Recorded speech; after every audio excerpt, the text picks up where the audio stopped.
Can you solve this SAT math problem? Let me know the answer in the comments below. Are you ready? Let's go.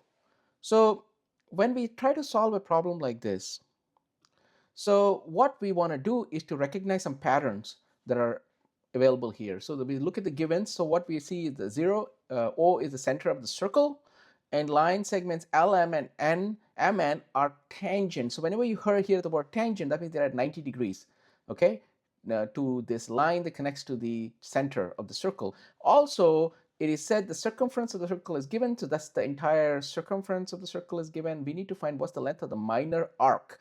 Ln. So we know that the minor arc Ln is subtended by this angle here, and then we're going to compare it to the total circumference of the circle.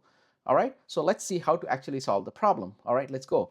So we recognize that these are 90 degrees, and this is already given to us, so that's very good. So we're going to add all of these. Also, one other pattern recognition that we want to do is this LO and this angle can be achieved. We can get this angle from this quadrilateral. We know that the quadrilateral, all the angles are equal to 360 degrees. So now we can find this angle because we know this, and this is 90 plus 90 plus 60, so that's at 240 degrees. When you subtract from 360, we get 120 degrees. So this is 120 degrees.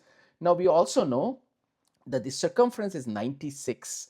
And circumference is basically the entire, in the center of the 360 degrees is the circumference. So we need to find out what is 120 degrees going to be the distance here in the minor arc. So you can do a simple ratio, or you can do 1/3 of that. So 96 it basically is represented by 360 degrees circle all around.